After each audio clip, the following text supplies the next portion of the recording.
Boa tarde, né? Iniciar então agradecendo a presença de todos, né, por prestigiarem o nosso evento, né, a nossa palestra.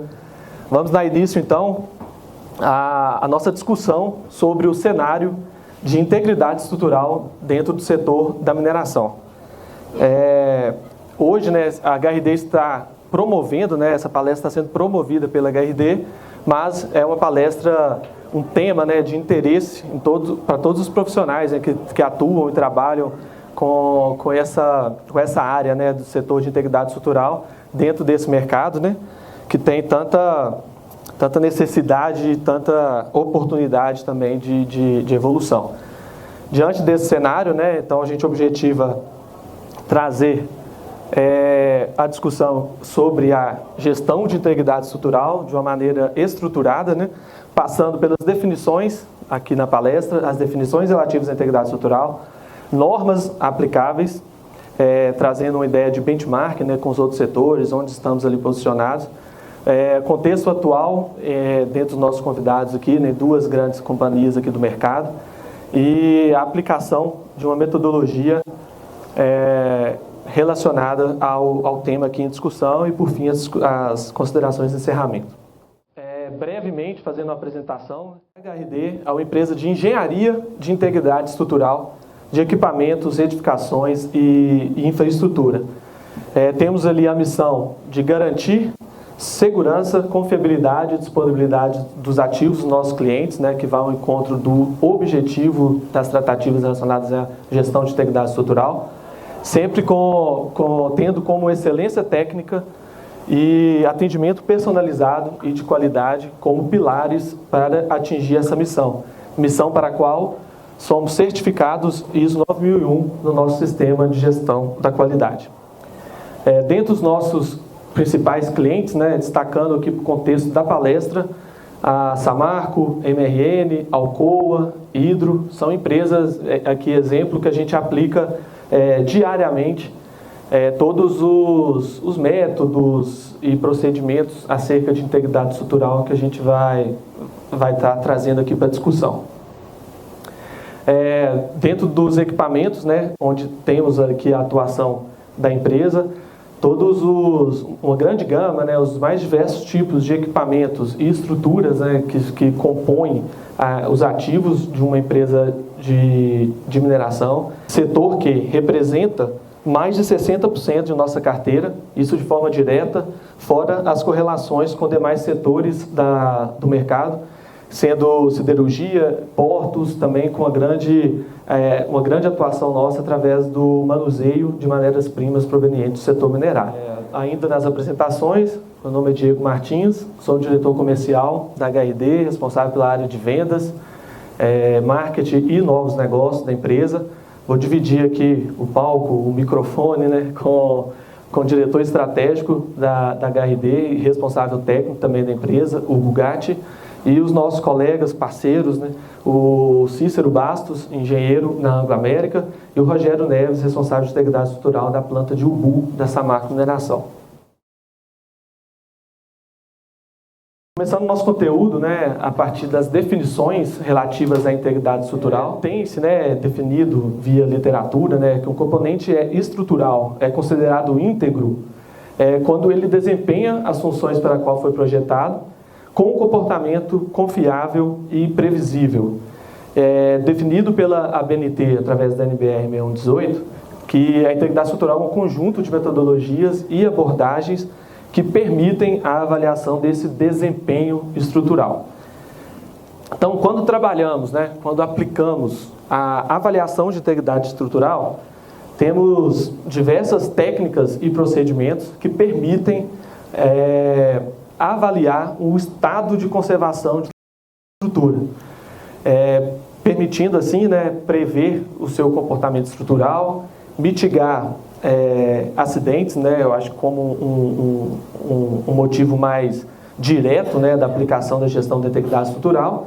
Mas antes da gente chegar em eventos catastróficos, né, como aqui mostrado, também a gestão de integridade estrutural atua diretamente em resultados relacionados à disponibilidade de ativos, o que influencia diretamente em custos operacionais que envolvem a vida do ativo, né, como um todo.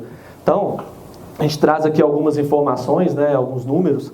Cerca de 30%, né, estima-se cerca de 30% da produção anual mundial de aço, ela é destinada para recompor estruturas, né, assim, aço perdido via ação corrosiva. Então, a gente tem que esse custo, né, representa até 3,5%, né, do PIB dos países, né, do produto global. E só como exemplo, né, em 2019 no Brasil, o custo com manutenção de corrosão bateu na casa de 219 bi, que representou, né, para aquele ano 4% do PIB do país. Os próprios institutos, né, que trabalham em cima desses dados,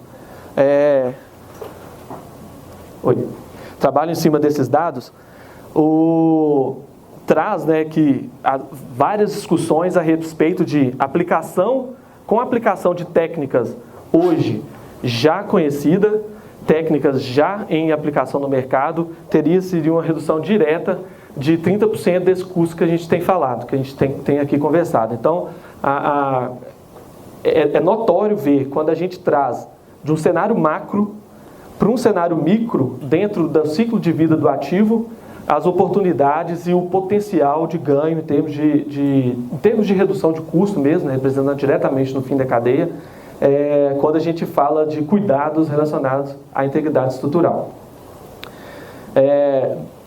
Quando a gente pensa, né, nos custos acumulados ao longo da vida de um ativo, todo esse setor relacionado à operação e manutenção consegue ter influência positiva direta relacionada com a aplicação da gestão de integridade estrutural. Dentro do ciclo de vida do ativo, né, começando por planejamento, aquisição, operação, manutenção e desgaste e substituição, temos a engenharia de estrutura, né, aplicada desde ali a etapa de planejamento, com a ação clara relacionada à viabilidade econômica, conceitos estruturais, né, a serem adotados, e também a parte de desafios, né, que serão ali encontrados. Quando a gente pula para a etapa de aquisição, a engenharia de estruturas atua desde a parte de dimensionamento de um determinado componente, de uma determinada ligação, enfim, de um determinado componente estrutural, e também para a parte de quem está comprando, né, através ali de auditorias de projeto, para tentar entender o nível de dimensionamento daquilo que está sendo adquirido. Pulando para o último passo, né, relacionado ali ao descarte e substituição, a engenharia de estrutura atua, né, em estratégias e técnicas, né, para desmontagem de equipamentos de grande porte, reutilização de determinados componentes estrutural. Mas quando a gente traz para essa etapa, onde a gente viu no slide anterior, né, que possui ali uma grande subida, né, em termos de custo acumulado do ativo, dentro da operação e manutenção, por vezes e por tempos, né, anteriores, a gente vê esse cenário mudando, e por isso aqui a discussão trazida, a engenharia de estruturas não atuando atuando de uma forma limitada, né? Quando a gente traz um cenário de manutenção, principalmente dentro do cenário da mineração, a gente vê muitas técnicas, muita aplicação, investimento em termos de mecânica, elétrica, principalmente problemas ali de curto prazo, né? Quando a gente fala de aplicação da engenharia estrutural, a gente tem falado, né, e tem visto muita mitigação de falhas, desde a etapa de fase inicial e a etapa de fase de vida útil e resultando, né, em redução de falhas na etapa de fase final do ativo. Então, apesar de não ser ali uma manutenção, né, corriqueira, que vai ter uma representatividade em termos de evitar uma falha na semana seguinte, que seja, quando a gente trabalha com a visão de longo prazo, né, do ativo, isso se torna muito relevante ainda nessa etapa de operação e manutenção, com a promoção, né, do ativo ali atingindo sua vida útil de forma segura, né, e voltando lá nas definições de integridade estrutural com comportamento previsível, né, em relação a falhas. Bom, quando a gente fala, trazendo, né, essas falhas relacionadas à integridade estrutural, que tipo de danos, que tipo de falhas são essas, né, que a gente tem falado, que a gente procura a previsão dessas falhas? Seria, bom, relacionado aos custos, né, a gente viu o grande impacto, né, relacionado à corrosão, né? Quem trabalha diretamente na área, voltado ali para a integridade estrutural, a gente entende ser o grande o grande vilão, né, de integridade estrutural. Trincas e fissuras, deformações locais, né, por vezes ali causadas por alguns impactos, atividades de manutenção, algum outro tipo de situação local ali na estrutura. Quando a gente traz essas deformações para um âmbito mais global, a gente tem algumas causas relacionadas a subdimensionamento, ação externa não prevista, enfim, que também são danos visíveis. Danos em ligação, né, que podem, seja elas soldadas ou parafusadas, podem comprometer aqui a resistência da estrutura, nesses elos entre, né, componentes estruturais. E contaminação, com a presença de materiais indesejados, acúmulo de material, acúmulo, por vezes, de água, enfim, outros processos de acúmulo de determinados tipos de materiais. Indo para o âmbito do concreto, né, que a gente está falando de estruturas de um modo geral, a gente tem alguns efeitos de segregação e desagregação do concreto, muito visto em atividades diárias ali de inspeção. Fissuração, né, inclusive relacionada à propensão às ocorrências de corrosão nas armaduras. E carbonatação com relação aí de redução, né, do pH do concreto. Eflorescência, lixiviação, por vezes provinda, né, de efeitos de infiltração, né, de água em determinadas estruturas de concreto, e corrosão das armaduras, né, que é bom a gente destacar também que a estrutura de concreto, estrutura de aço, né, a gente tem um certo meio que subestimado, né, qualquer tipo de risco envolvido com o concreto relacionado ao aço, né, um leigo ali em campo, né, às vezes a estrutura nos parece um pouco mais robusta, um pouco mais suscetível, né, a determinados tipos de alteração. E existem muitos danos no concreto, né, que por vezes são invisíveis e quando forem enxergados, né, já vai ser numa etapa realmente da falha ocorrida, né.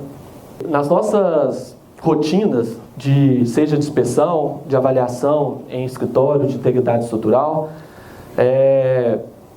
seja em comunicação direta com o inspetor que está na linha de frente, além de falar de danos, a gente também fala de não conformidades estruturais, que vai além, né? São elementos, por vezes, precursores de danos futuros. Então, uma não aderência ao projeto original, não necessariamente é um dano, mas é uma não conformidade a ser avaliada, uma condição de utilização não prevista, uma sobrecarga não prevista e algumas ações externas à estrutura, só para citar aqui alguns exemplos. A gente tem algumas imagens aqui, né, mostrando uma estrutura, né, que teve elementos ali de contraventamento retirado, né, para passagem, né, de pessoas, corrimão e tudo mais ali. Aqui a gente tem um exemplo de uma estrutura relacionada a facilidades em termos de manutenção, né, ou conseguir-se ali, né, realizar determinado tipo de manutenção. Nesse caso aqui seria uma troca de correia, com instalação de mecanismos, né, que não foram previstos no projeto, né, e acaba submetendo a estrutura a essas condições anteriormente não avaliada, sem entrar no mérito de justificativa ou não de instalar esses dispositivos, não é essa a ideia aqui, mas são ações anteriormente não previstas, né, a nível de projeto. E aqui no meio um exemplo de ações externas, né, à estrutura. Então isso se tratava, né, de um transportador de um comprimento razoável, onde tinha-se, né, um ambiente não muito agressivo, ou muito pouco agressivo relacionado à corrosão, com uma estrutura muito íntegra, né, em relação à manutenção do tratamento anticorrosivo, mas localmente detectado ali a aparição de algumas corrosões.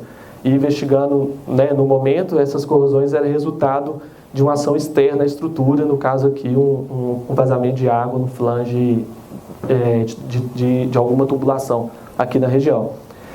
Este caso aqui, a não conformidade já tinha resultado em dano, mas ela poderia ainda não ter resultado em dano, e se a gente não entrar em campo com estes cuidados relacionados a não conformidades estruturais, isso não seria relatado e provavelmente não evitado, né? Então, existem ações externas que sim, podem ser uma precursora de um dano que futuramente danificaria o ativo. Continuando o conteúdo, né, a gente traz aqui um contexto relacionado a benchmark. entendendo como mineração, como engenharia de estruturas, engenharia de integridade estrutural dentro do mercado da mineração, como estamos posicionados, né, em relação às melhores práticas de mercado. Então, a gente selecionou aqui 2 mercados onde entendemos, né, haver um nível, né, de excelência em termos de gestão de integridade estrutural, aviação e óleo e gás. Citando alguns pontos, né, que foram elencados por diversos motivos, diversas razões, a gente destacaria aqui, né, dentro da aviação, uma tecnologia embarcada de uma maneira bem extensiva, que permite trazer uma condição de monitoramento, né, desses ativos de uma maneira bem direta, abrangente e robusta. São componentes, né, são ativos, por vezes, fabricados em série, então permite estratégias ali de prototipagem e o controle, né, do ativo em termos de informações, alterações ao longo de sua vida útil. Redundância, seja de sistemas, instrumentações, mecanismos e por aí vai. Inspeção rotineira, detalhada, né, feita por diversos tipos de profissionais envolvidos ali na operação do ativo. Minimização de dependência, né, de fator humano durante o seu processo de operação. E um ponto que a gente destaca, né, a gente vai comentar mais na frente, que é o compartilhamento estruturado de informações, que permite entrar no ciclo de lições aprendidas de uma maneira bem objetiva. Regras e normalizações, em muitos países, né, tratada de forma militar, né. Dentro do óleo e gás, a gente tem um efeito, né, de normalização muito forte, né, dentro dos riscos envolvidos, seja relacionado à parte de acidentes mesmo, né, com pessoas, seja relacionado a acidentes relacionados ao meio ambiente.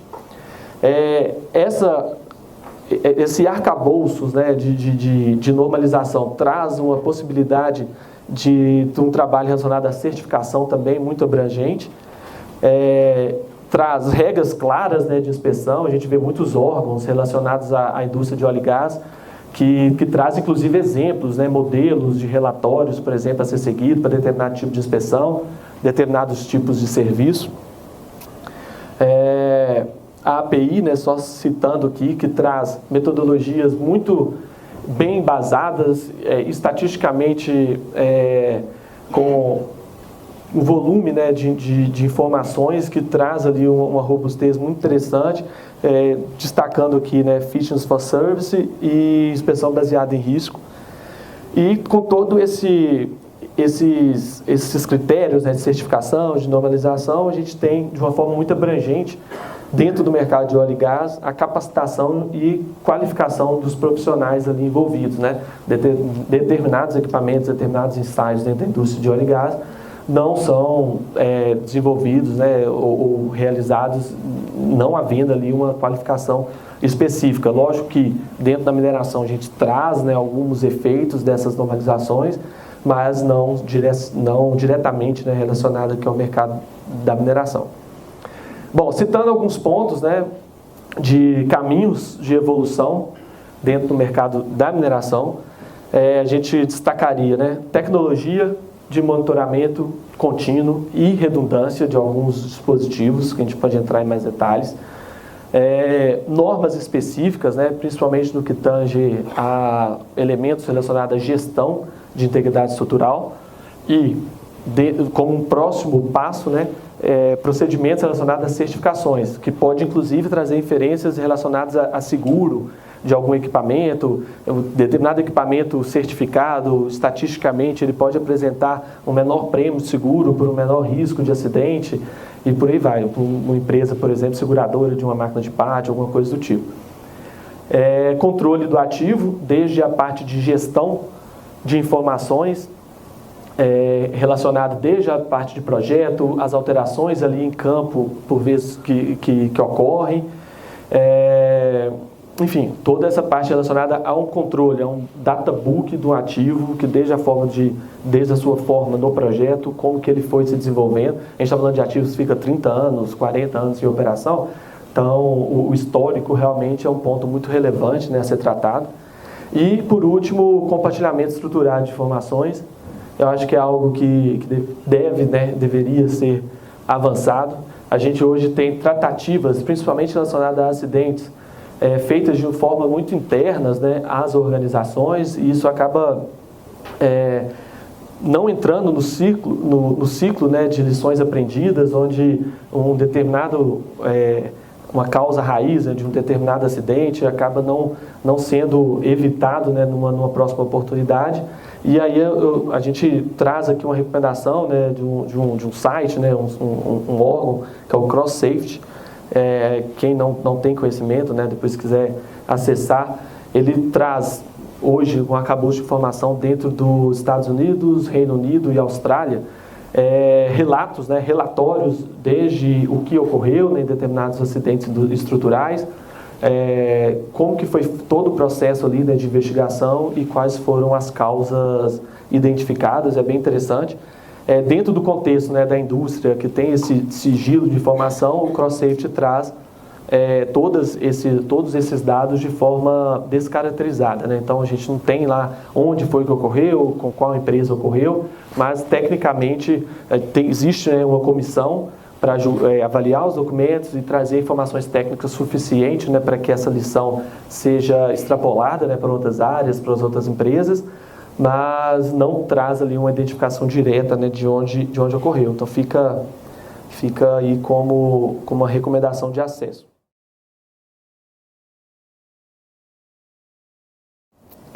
Bom, dando continuidade aqui na nossa palestra, né, gostaria de primeiramente agradecer, né, ao Cícero e ao Rogério e convidar primeiramente aqui o Rogério Neves para trazer uma palavra aqui para a gente sobre o contexto, né, e a realidade da integridade estrutural dentro hoje da Samarco, né, principalmente relacionada aqui ao Porto de Ubu. Mais especificamente no site de Ubu, no Espírito Santo. Não sei se alguém já teve a oportunidade de conhecer a região, mas é uma região que a nossa usina ela fica praticamente dentro do mar, né? A nossa usina é separada só por uma rodovia da praia. Então a gente tem todo esse complexo de usina aí, que vocês estão vendo na foto, separado só por uma rodovia do mar, e ainda a gente tem um complexo portuário que fica onde escoa o nosso material ali, né? A Samarco ela é uma empresa que ela tem 2 sites, né, de operação. Ela opera em Mariana e lá em Ubu. Em Mariana ela faz a extração de minério, beneficiamento, manda por mineroduto e chega lá em Ubu para a gente pelotizar e exportar. A integridade estrutural é uma disciplina corporativa que ela atua tanto no site de Germano quanto no de Ubu. Eu sou responsável pela disciplina no site de Ubu. A Samarco ela trata a integridade estrutural separada da manutenção, então ela é uma disciplina que ela está ligada à gerência de gestão de ativos, que é uma gerência onde a gente visa olhar o ativo como um todo, não só a questão da manutenção, mecânica, elétrica, mas o ativo como a sua integridade em si, e a integridade estrutural ela é tratada ali dentro. Lá em Ubu a gente tem uma atuação muito forte com recuperação estrutural, porque a gente tem o desgaste por corrosão muito acentuado, então a gente tem muitas peças, muitas estruturas para serem trocadas, né, ao longo do ano.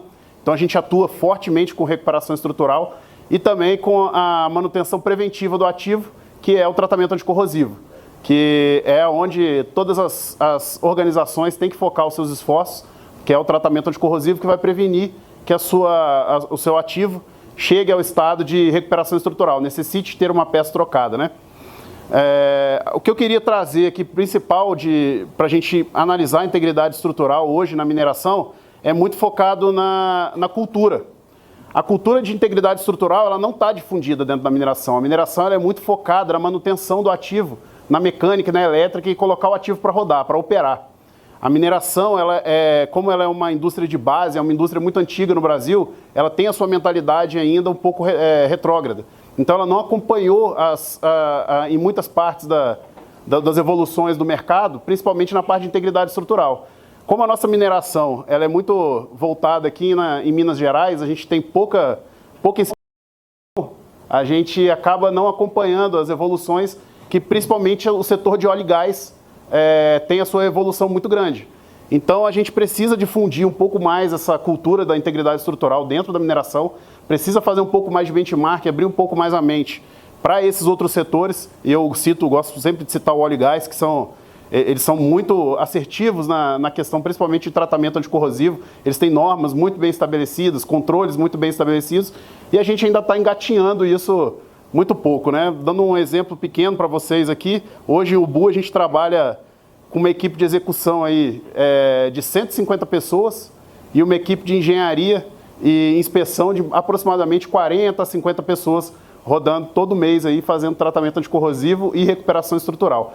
Então isso é um custo muito elevado que a organização tem. Isso eu estou falando só de um site da Samarco, fora o outro e fora todas as outras minerações que a gente tem pelo Brasil. E quando a gente visita as outras minerações, a gente vê que o pensamento é muito próximo. O pessoal ainda está um pouco atrasado, a organização ainda não entende a integridade estrutural como uma gestão de risco. Entende ela muito como gestão de custo. E a gente precisa trazer isso para a mentalidade das organizações, fazer o gerenciamento do risco dos nossos ativos e das nossas pessoas que estão dentro do site, para que elas consigam trabalhar de forma íntegra e suas operações também se mantenham de forma bem organizada. Vou chamar aí o Cícero também agora para contribuir um pouco com a gente e agradecer a todos aí, tá? Falar aqui da Anglo América. Né? A Anglo América, a gente está aqui em Conceição do Mato Dentro e a gente escoa nosso minério através do mineroduto até o Rio de Janeiro. Então a gente passa por cidades de Santo Antônio do Grama, de Tombos e Campos dos Goytacazes, lá em São João da Barra, que é onde a gente pega o minério e, né, prepara para exportação. Assim como o Rogério falou, né, a parte cultural é muito difícil da gente difundir. Né? Eu vou até colocar aqui, um dos maiores desafios é realmente esse que ele falou. Mas vou passar para frente aqui para a gente dar uma introdução aqui na empresa em si. Aqui, né, estou há 5 anos mexendo com a integridade estrutural, diversos colegas aqui que eu já trabalhei junto, então agradecer a todos aí pela contribuição na carreira. Passar um videozinho aqui em breve da Anglo América.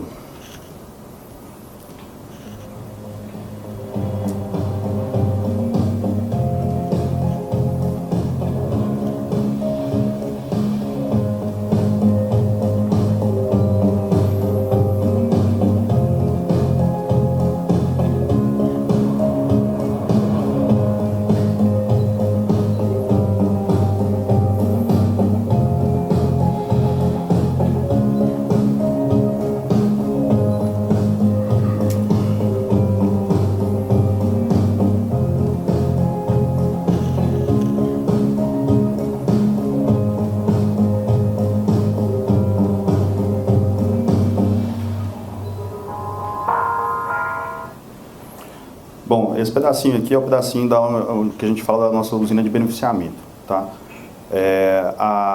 Hoje a gente tem uma coordenação de integridade estrutural, ela chama Coordenação de Integridade Estrutural e Prontidão Operacional. Essa coordenação, a gente é responsável por toda a conservação da integridade estrutural do site de Conceição do Mato Dentro e todo o projeto. O que não mostrei aqui também, a gente também faz a integridade estrutural dos ativos de mina, ou seja, os foras de estrada, motoniveladora, escavadeira, tudo isso é responsabilidade nossa de conservar e passar para o pessoal o que deve ser feito em termos de integridade estrutural. Além de Conceição do Mato Dentro, a mesma equipe, né, que a gente tem nessa coordenação faz a inspeção estrutural em todo o site de Conceição do Mato Dentro, faz a inspeção no site de Santo Antônio do Grama, que é a Estação de Bombas 2, faz a inspeção em Tombos e na nossa área portuária, que é São João da Barra, que é um grande desafio para a gente, né? A região portuária ela tem uma taxa de corrosão muito elevada, igual assim como o Rogério falou lá em Ubu, no nosso caso, Rio de Janeiro, campus do São João da Barra. Bom, aqui um pouquinho da história da integridade estrutural na Anglo América, né?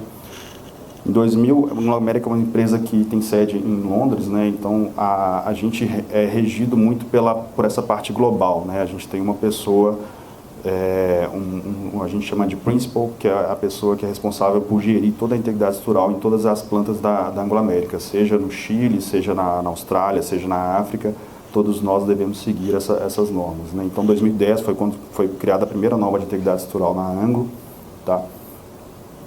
Em 2014 foi o início das nossas operações aqui no Minas Rio. Em 2016 foi quando a gente formou a nossa equipe de integridade estrutural. Essa equipe ela começou com um inspetor apenas, né? Hoje a gente tem 8 inspetores e um engenheiro de integridade estrutural. Eu e mais uma Meopar que não conseguiu comparecer, que somos responsáveis por toda a gestão, e o nosso coordenador, que é o mexe mais com a parte da estratégia e tática nos suportando, né?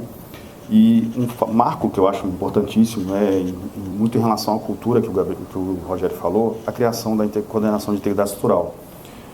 Não foi fácil chegar até aqui, não foi fácil difundir isso para o pessoal da importância da integridade estrutural. Muito porque, o Rogério falou muito bem, compete com a manutenção. O pessoal trata muito como gestão de custos e não como segurança das pessoas e do ativo. Então, difundir isso é fundamental, essa palestra é essencial para isso. Tá? A gente hoje está na nossa 4ª revisão da norma, e foi esse ano, né? Então a gente está ainda fazendo essa transição para essa revisão. Bom, aqui, hoje a gente tem 472 ativos que a gente faz a inspeção. Desses 472 ativos, desde 2016, a gente abriu mais de 13 mil anomalias, dentre estruturas metálicas ou caminhões, né, ou os equipamentos de mina. E os maiores desafios, né, a nossa planta, diferente da planta do Rogério, a nossa planta é uma planta nova, a gente está há 10 anos de operação. Então a gente não tem tantos problemas como uma planta que está há muito tempo operando. Estruturas portuárias é um problema. Se você perde o time daquela recuperação, se você perde o time da sua ação, seu ativo, a gente brinca que derrete, né? Então isso é um problema grande. E o maior desafio, né, é a sensibilização e a disseminação do que é a integridade estrutural. Sensibilizar as pessoas, sensibilizar a importância, a garantia que a gente dá em termos de integridade estrutural, isso é fundamental. E além da disseminação todo o conhecimento de integridade estrutural para as outras áreas e outras empresas também. Bom, é só isso, um depoimento breve aqui. Obrigado, pessoal.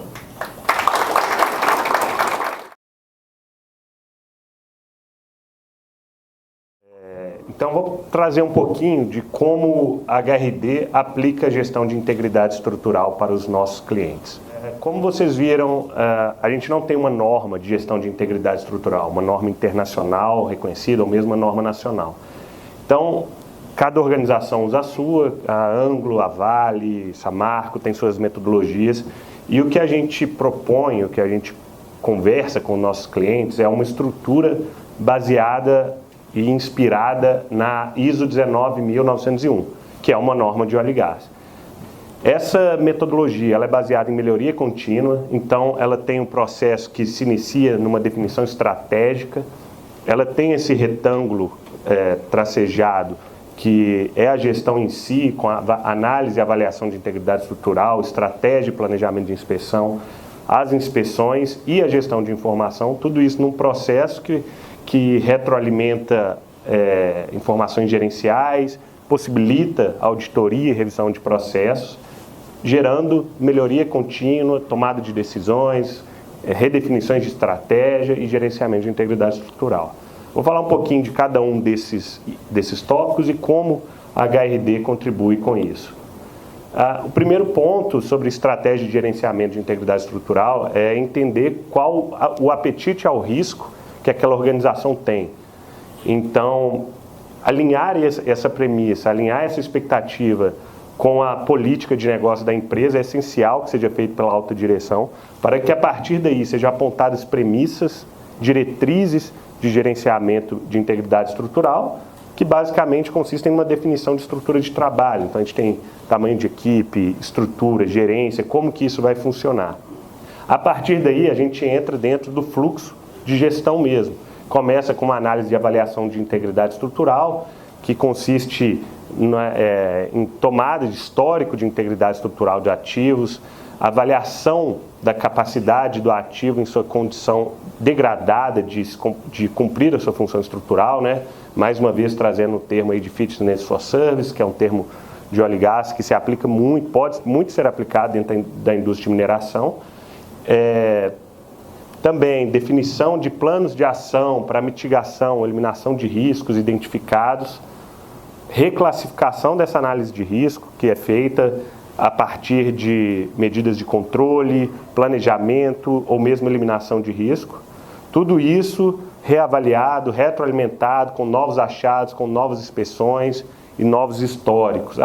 Não tem histórico de integridade estrutural do ativo. Muitas vezes a gente vê novas gerências sendo implementadas e informações passadas foram perdidas, mas pode-se estabelecer uma baseline, pode ser feita levantamento de campo, são trabalhos comuns que a gente faz, contribuindo para o nosso cliente estruturar pelo menos uma base inicial e uma estrutura que ele consiga complementar ao longo do seu processo. A partir disso, a gente tem a estratégia e planejamento de inspeção. Então, quais são os objetivos principais? Garantir manutenção, integridade estrutural, garantir segurança das pessoas e garantir o impacto ao meio ambiente, né? A partir desses objetivos, se definem as estratégias de integridade estrutural, né? Com motivação, qual a motivação, por que está sendo conduzida aquela inspeção, por que estamos realizando aquele trabalho. Trabalhamos com uma metodologia de mapeamento e documentação de não conformidades bem padronizada, definida em escritório para que em campo o inspetor possa conduzir o seu trabalho da forma mais assertiva e rápida possível. Como os colegas comentaram, muitas vezes culturalmente a gente não tem tanto espaço para agir, não tem tanto espaço para inspecionar, então é preciso que esse procedimento seja ágil. Também temos os procedimentos de inspeção, a gente define claramente como cada dano deve ser mapeado para que isso possa ser imputado num cálculo estrutural, e também a definição de periodicidade, seja uma periodicidade de inspeção baseada em risco ou uma periodicidade baseada em consequência, que é mais simples e mais fácil de ser estruturado. Tudo isso para o planejamento executivo da inspeção, alinhando exatamente o campo com o escritório, para que possam ser feitas as inspeções, as manutenções e os reparos, né? Essa etapa de inspeção, manutenção e reparo, os tipos de inspeções, eles podem ser dois tipos: inspeções programadas ou não programadas. Dentro das inspeções programadas, a gente pode estabelecer a inspeção baseline, que é aquela primeira inspeção para levantamento da condição atual do ativo. A partir daí, podem ser estabelecidas inspeções periódicas para acompanhamento de não conformidades, danos, e inspeções especiais, como, por exemplo, uma inspeção que antecede uma parada de um equipamento, uma intervenção em um equipamento que tem um objetivo específico. As inspeções não programadas, elas ocorrem por eventos acidentais ou incidentes, seja um entupimento de chute de um transportador de correia, sejam incidentes de choque com equipamentos móveis ou mesmo incêndio. E dentro dos métodos de inspeção, aqui a gente traz os conceitos que são bem fortes, bem estabelecidos na Eurocode. Então, a primeira inspeção, a inspeção geral, ela é feita nos acessos regulares daquele ativo. A segunda inspeção, ela é mais detalhada, ela é uma inspeção específica feita à distância de toque, onde são providos acessos especiais, plataformas de trabalho em altura, andaimes, para que se tenha um resultado mais detalhado de uma região, que podem ser complementados com ensaios não destrutivos, ensaios de vibração, ensaios de extensometria e, mais especificamente também, monitoramento contínuo. Então, atualmente, por exemplo, a HRD implementou um monitoramento contínuo em uma retomadora de minério. Então, nessa máquina a gente imputou sensores de deformação, sensores de aceleração, bem como os próprios sensores da máquina, para gerar em tempo real resultados de integridade estrutural daquele ativo.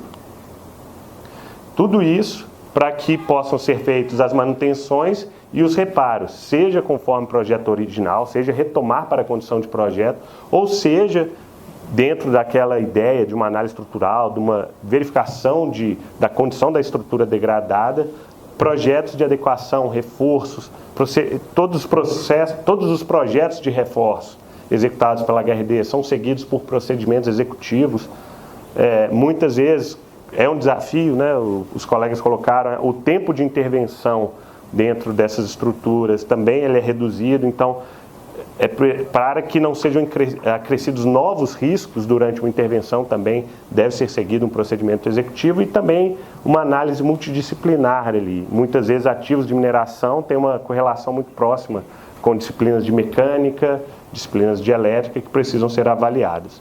Tudo isso com a gestão de informação, né? Então, fechando todo esse processo de uma forma automatizada, padronizada, sistemática, a gente consegue geração de indicadores de performance de forma automatizada, a gente consegue que seja feita uma manutenção de registro, que haja histórico disso, então é possível se construir um histórico de integridade estrutural, esse histórico confiável, localizável e acessível, né? Então, com procedimentos de controle e uma compilação de dados, a gente consegue, inclusive, fazer uma gestão de custo específica por ativo. Tudo isso gerando visibilidade de dados, o que a gente chama aqui de gestão à vista, e relatórios gerenciais, dando valor, agregando valor ao trabalho desenvolvido. Esse processo, ele começa com uma definição estratégica, como eu coloquei, um alinhamento estratégico da alta direção, uma estrutura de equipe, um processo contínuo aqui dentro desse retângulo quadriculado, onde no dia a dia a HRD atua com os nossos parceiros na integridade estrutural, na inspeção, no controle desses danos, no registro desses danos, tudo isso gerando resultados e possibilitando auditorias, verificações de processos, melhoria contínua. E a grande motivação dessa conversa também é discutir em cima desse processo. É um processo que é baseado numa ISO, que pode ser e deve ser adaptado dentro da realidade de engenharia de estruturas, cada uma dessas etapas, para que a gente consiga enriquecer, né, a gestão de integridade estrutural em nosso mercado de mineração. Agora, né, para o nosso encerramento, destacar, então, dentro de todo esse processo, né, as metodologias, os pontos citados, né, pelo Cícero, pelo Rogério, a atuação da HRD no sentido de fornecer soluções personalizadas, né, com foco nos resultados de mitigação de risco, aumento de disponibilidade e otimização da produção. Aproveitando os poucos minutinhos que a gente tem aqui ainda, gostaria de abrir um espaço para perguntas, ou algo, né, que em termos de depoimento, um breve depoimento, que alguém possa, né, e tenha o interesse, né, disponibilidade também para poder contribuir nesse sentido. A gente tem até um outro microfone aqui, se alguém quiser falar ou perguntar alguma coisa. Primeiro, parabéns para vocês aí, gente. Muito legal, cara. Acho que é a primeira vez que eu vejo essa metodologia focada assim, na questão de gestão de ativos e mineração. E uma coisa que eu sempre enxergo, vejo é o seguinte: se você chega e vê um ativo em que o cliente, como vocês falaram, não tem histórico nenhum do ativo, e muitas vezes esse cliente te procurou não porque ele somente quer saber a condição daquela estrutura, mas porque ele quer implementar alguma coisa naquela estrutura. Por exemplo, pega um chip loader, ele quer colocar alguma coisa na ponta lá que é um pouco mais pesado. Então você passa por uma dificuldade enorme de mostrar para o cliente, primeiro, o valor e os passos que ele tem que passar para poder fazer de uma forma segura, né? E que não é tão simples, e muitas vezes o chip loader, ele já passou, ou o equipamento, qualquer que seja, já passou da vida prevista no projeto, né? E como você não tem histórico, né? E às vezes o cliente chega lá, o equipamento ficou sem operar durante um tempo, e ele está lá íntegro, aparentemente, em campo, então você tem que ir lá explicar para o cara as possibilidades, né?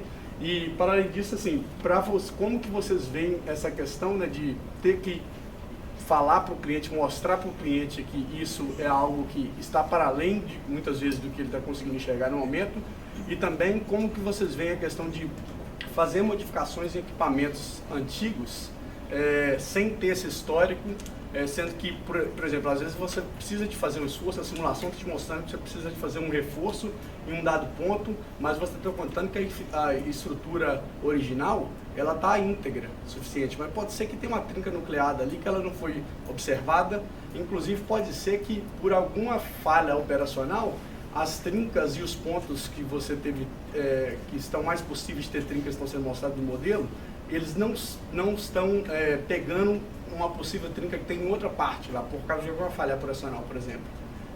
Então, dessa forma, para você fazer um reforço para garantir para o cliente, né, ou sei lá, minimizar, seria algo complexo, entendeu? Como que vocês veem isso? E obrigado mais uma vez. Bom, obrigado pela participação também. Vou iniciar respostas, até convido os nossos especialistas aqui a poderem complementar, né, em algum ponto aqui que eu for colocar. A gente enxerga assim, como grande desafio, além dessa questão da gestão de informação, né, que majoritariamente a gente encontra ativos em campo dessa forma, sem nenhum histórico, sem nenhuma abordagem criteriosa de todas as alterações, né, que foram sofridas ali ao longo do tempo, a gente encontra uma certa resistência de mostrar a importância de trabalhar em algo que pode ser um efeito, na verdade, de longo prazo, né? Então, essas estratégias de convencimento, eu posso até dizer assim, corriqueiro que a gente tem que lidar com isso, sabe? Muitos argumentos, né? Todos aqui que já trabalham nessa área, com certeza já escutou em algum momento, né? Mas isso aqui está em pé até hoje, né? Mas isso aqui nunca caiu, isso nunca falhou. E aí você tentar mostrar, né, que em termos de confiabilidade mesmo, né, assim, há uma matemática, uma estatística por trás muito grande para se falar que um determinado item foi reprovado por norma, e aí vem alguém, mas isso aí é só em norma, na prática não é muito bem assim. Só que ter que aprofundar em teoria, né, de confiabilidade, teorias estatísticas e tudo mais, que é o que basicamente a gente trabalha a nível de critérios, né, de aceitabilidade e análise, é um desafio diário de convencimento. E é muito importante, né, igual a gente tem vários exemplos entre os nossos clientes, quando tem ali uma engenharia por trás, né, um engenheiro com a capacidade de entender aquilo que a gente está conversando para poder ajudar, né, e colaborar e corroborar com todos os argumentos que a gente traz a título de estratégias de convencimento. Então, para além da engenharia, todas as estratégias que a gente traz quando vai propor uma adequação, propor um reforço ou recomendar, impedir, por exemplo, uma determinada ação, igual você comentou, os argumentos vão para além da engenharia e tem que entrar para uma seara de estratégias de convencimento, assim, talvez de falar com um, falar com outro, envolve muitas, dentro da mineração a gente vê muitos sentimentos de ciúme, assim, né, assim, poxa, mas eu mexi nisso aqui há 5 anos, né, não, você está falando que eu fiz errado, né, então existe um trabalho que vai para além, de fato, dos argumentos de engenharia nesse sentido. Só passando aqui, complementar. Eu acho que, além desses problemas de convencimento, muitas vezes, igual o Diego falou, a gente tem um engenheiro por trás, a gente tem alguém que tem um conhecimento técnico e muitas vezes vai enxergar o valor ou a necessidade de uma avaliação mais aprofundada, a gente acaba esbarrando em limitações operacionais também do cliente.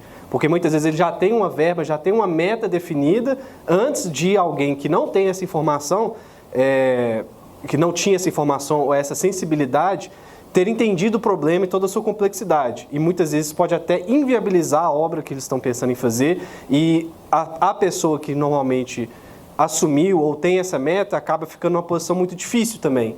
Então, eu vou estourar o meu orçamento, eu vou atrasar a minha entrega para realmente aprofundar disso, eu preciso disso mesmo, tem muita gente me cobrando. Eu vou passar em cima da engenharia? Então, são decisões também que eu vejo de muita dificuldade do outro lado, né? E são pontos realmente delicados a se tratar. E a gente tenta entender as dores, a posição do cliente para tentar achar uma solução, mesmo que seja um meio termo, a solução mais viável possível e segura para poder fazer qualquer tipo de melhoria, otimização ou implementação de nova instalação de alguma coisa nova também em algum ativo. E a gente tenta também basear em probabilidade e análise de risco, que eu acho que o Ulisses queria até complementar essa parte. Só rapidinho, para não estender muito, eu acho que o argumento mais forte é que a mineração, hoje em dia, está indo para a parte de gestão de riscos, né? Então, toda gestão de mineração tem a questão de riscos envolvida. Em estrutura, muitas vezes nós não vemos o risco porque a probabilidade é muito baixa. Se você pegar a referência do Eurocode, por exemplo, a probabilidade de uma estrutura normal, por exemplo, essa que a gente está aqui hoje, falhar é 10 a menos 8 por ano. Então é muito baixa, mas a consequência é extremamente alta.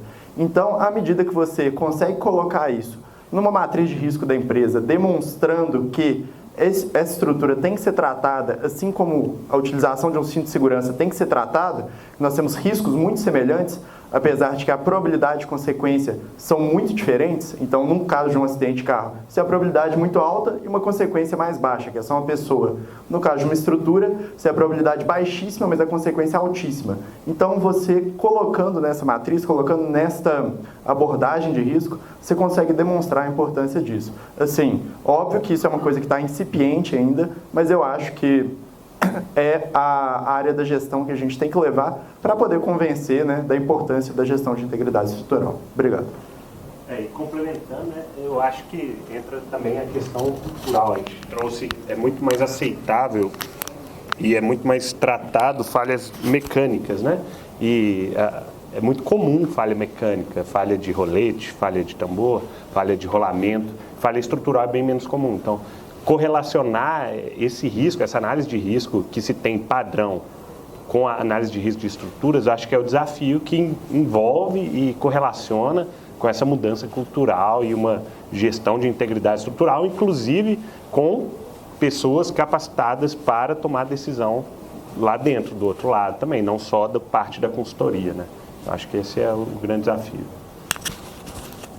Bom, vou ser bem rápido aqui também, mas eu acho que um lado mais que você perguntou, uma coisa que você perguntou, para saber se o reforço, por exemplo, ou alguma modificação estrutural, ela está performando corretamente conforme você pensou no projeto.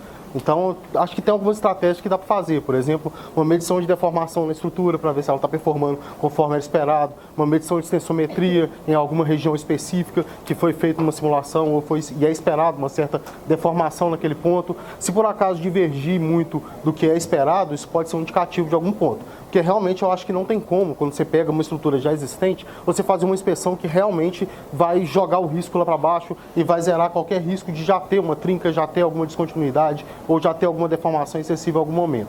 Então, eu acho que dá para atuar em cima de alguns reflexos que podem indicar algum problema. Então, por exemplo, um lado da estrutura deforma diferente do outro e deveria deformar igual, ou uma deformação que era esperada X e está chegando 2X.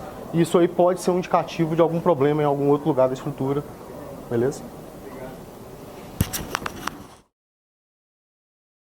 Agradecendo a participação.